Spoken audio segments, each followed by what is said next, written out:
అదేవిధంగా ఇవాళ మంగళగిరిలో పట్టాల పంపిణీ కార్యక్రమం ముందు జరిగినటువంటి పత్రికా విలేకరుల సమావేశంలోనూ తన స్థాయికి మించి అంటం కంటే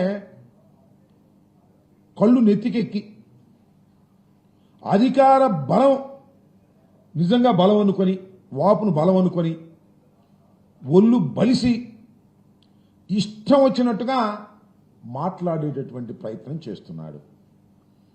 అయ్యా నారా చంద్రబాబు నాయుడు గారి కుమారులు లోకేష్ గారు, వాట్ ఈజ్ యువర్ స్థాయి? మీ స్థాయి ఏంటో ఒకసారి తెలుసుకోండి.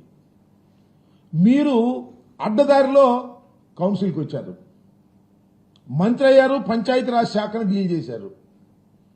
ఎంత అపాస్పాలైందో మంత్రివర్గం, ప్రభుత్వం అందరికీ గుర్తుండే ఉంటుంది.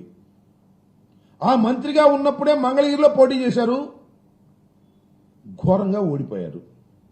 ఘోరంగా ఓడిపోవటమే కాదు, అసలు తెలుగుదేశం అంత భయంకరంగా ఓడిపోవడానికి నారా లోకేష్ గారు కూడా ఒక కారకులు అనేటువంటి మంచి పేరు తెచ్చుకున్నారు. మళ్ళా తర్వాత మొన్న అప్పుడు 23 మంది గెలిస్తే మీరు ఓడిపోయారు. మొన్న మళ్ళా మంగళగిరిలో నిలబడ్డారు, మంచి మెజార్టీతో గెలిచారు. 164 సీట్లు కూటమికి వస్తే మీరు గెలిచారు, 23 సీట్లు తెలుగుదేశంకి వస్తే మీరు ఓడిపోయారు. దాన్ని బట్టి ఒకసారి యూ క్యాలిక్యులేట్, నీ స్థాయి ఏమిటో ఒకసారి క్యాలిక్యులేట్ చేసుకోమని మనవి చేస్తున్నా. మీరు జగన్మోహన్ రెడ్డి గారి గురించి మాట్లాడతారు.